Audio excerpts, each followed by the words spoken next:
Hi guys, I'm here to talk about the holiday of freedom, Passover. Passover is about the exodus from Egypt. Jews were slaves to the Egyptians for hundreds of years, and after a series of plagues and repeated visits to the Pharaoh by Moses and Aaron, the Jews were permitted to leave Egypt. On Passover, we don't eat bread, we eat matzah instead. When the Jews left Egypt, they did so quickly that they didn't have time to wait for their bread to rise. The result? Crispy, Egyptian, sun-baked, constipating matzah. Yum! So for the entirety of Passover, observant Jews eat matzah, or as it's known, unleavened bread. Passover provides an excuse to clean everything. Most observant Jews do a top-to-bottom cleaning of their homes, switching dishes to a separate set used only for Passover, vacuuming their cars and their offices, putting down aluminum foil or repapering countertops to eliminate any possible contamination by crumbs or anything resembling bread. But it's not just about bread. For 8 days, Jews are not permitted to derive any benefit or own anything in a category known as chametz. Food must be guaranteed to be chametz-free with a special kosher for Passover certification.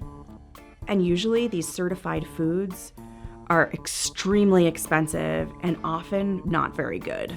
At the Passover Seder, we tell the story of the Exodus and read a book called the Haggadah, which literally means telling. And interestingly, the Haggadah is one of our most updatable texts. Every year, new haggadot are published and individual families add readings that are meaningful to them. In fact, the team behind these videos is also the team behind haggadot.com, a website where people customize the basic frame of the Haggadah to include readings and images that bring the holidays' themes to life. The Haggadah provides us with an opportunity to remember our shared tradition, as well as adapt it and get creative to include the things we're most passionate about now.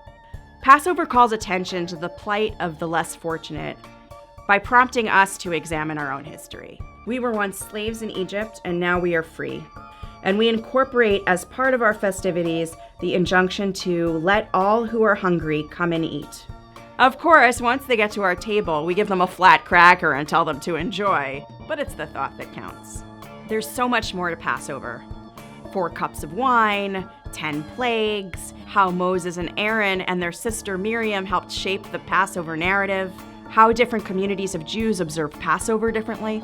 But in preparing for Passover this year, let us see ourselves in the narrative. And let us keep in mind those who depend on our activism to bring them from slavery to freedom.